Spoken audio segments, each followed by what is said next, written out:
అదే RTV app వార్తల్ని క్షణాల్లో చదివే అవకాశం ఉంటుంది. ఒక న్యూస్ పేపర్, ఒక టెలివిజన్ ఛానల్ మీ చేతుల్లో ఎప్పుడూ ఉంటాయి. పేదలకి చెందాల్సినటువంటి పబ్లిక్ డిస్ట్రిబ్యూషన్ సిస్టంలో ఉన్నటువంటి చౌక ధరల దుకాణాల ద్వారా బియ్యం అందిస్తున్నారు. ఆ బియ్యం కాస్త పక్కదారి పడుతున్నాయి. అనేక మార్లు తనిఖీలు జరిగాయి, కేసులు పెట్టారు. అయినప్పటికీ తీరు మారలేదు. తాజాగా కొత్త పుంతలతో ముందుకెళ్తున్నారు, స్మగ్లింగ్ చేస్తున్నారు.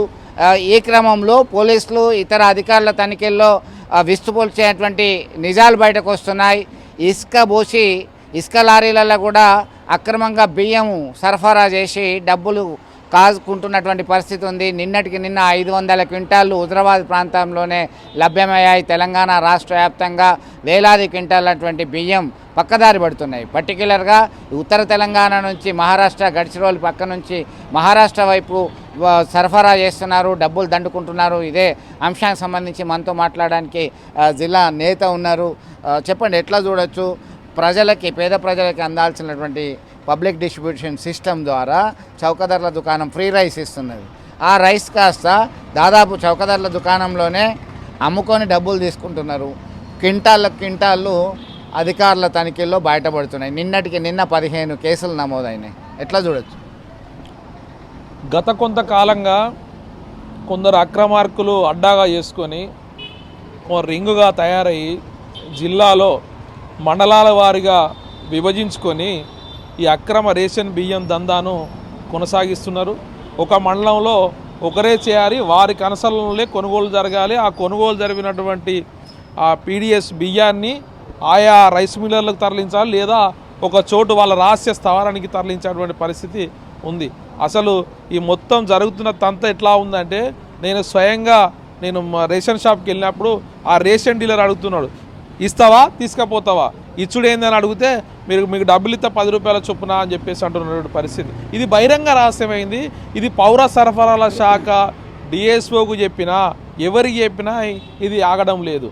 అంటే దీని వెనుక అధికారుల పాత్ర కూడా ఉందనే అనుమానాలు కూడా కనిపిస్తూ ఉన్నాయి. అంతేకాదు, ఇలా రైస్ మిల్లర్లలో ఏదైతే వాళ్ళకి ఇచ్చినటువంటి ధాన్యం లెవీ ఇవ్వకుండా ఆ ధాన్యాన్ని పక్క రాష్ట్రాలకు బియ్యం రూపంలో అమ్మిన తర్వాత ఆ బియ్యాన్ని మళ్ళీ ఎట్లా సమకూర్చుకోవాలో రైస్ మిల్లర్లకు తెలుసు. కాబట్టి ఈ రూపంలో 10 రూపాయలకు 12 రూపాయలకు కొనుగోలు చేసి అవే 27 రూపాయలకు 30 రూపాయలకు మళ్ళీ రాష్ట్ర ప్రభుత్వానికి అంటగడుతున్నటువంటి పరిస్థితి.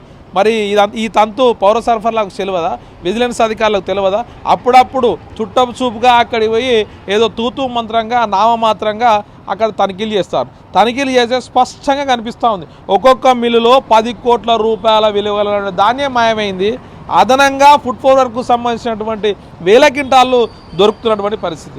ఈ మధ్యకాలంలో రాష్ట్ర ప్రభుత్వం సీరియస్గా తీసుకుందని చెప్పి ఒక మాట చెప్తున్నప్పటికీ ఇలా అక్రమ ఇసుక చాటున, ఆ దొంగ చాటుగా ఆ ఇసుక ఏదైతే రవాణా చాటున బియ్యాన్ని కూడా తరలిస్తున్నటువంటి పరిస్థితి, అది పోలీసులే కనుగొనేటువంటి పరిస్థితి.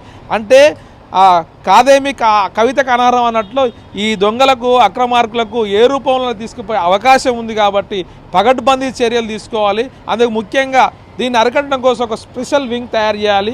ఇట్లాంటి అక్రమార్కుల పైన ఏదో 6A కేసులు కాదు, 6A కేసులు చేస్తే మళ్ళీ పోయి వస్తున్నారు. పీడీ యాక్టులు నమోదు చేస్తే తప్ప ఈ అక్రమ రవాణా ఆగదు, ఈ అవినీతి ఆగదని చెప్పేసి ఆ రకమైనటువంటి చర్యలు రాష్ట్ర ప్రభుత్వం తీసుకోవాలని చెప్పేసి డిమాండ్ చేస్తున్నాం. సో మొత్తం మీద కేవలం హెచ్చరికలు, నోటీసులు మాత్రమే కాదు, కఠిన చర్యలు తీసుకోవాలి. అవసరమైతే పీడీ యాక్ట్ నమోదు చేసి వాళ్ళని జైలుకు పంపాల్సినటువంటి అవసరం ఉంది అని చెప్పి డిమాండ్ చేస్తున్నటువంటి పరిస్థితి. ఇప్పటికైనా పేదలకి, ఎవరైనా అర్హులైనటువంటి వారికి చెందాల్సినటువంటి వారి మాత్రమే లబ్ధి చేకూరేలా చర్యలు చేపట్టాల్సినటువంటి అవసరం ఉంది. ఇది ఇక్కడ తాజా పరిస్థితి. మరిన్ని వీడియోస్ కోసం ఛానల్ ని సబ్స్క్రైబ్ చేయండి, లేటెస్ట్ అప్డేట్స్ కోసం వాట్సాప్ ఛానల్ ని ఫాలో చేయండి, అండ్ లింక్ డిస్క్రిప్షన్ లో ఉంది.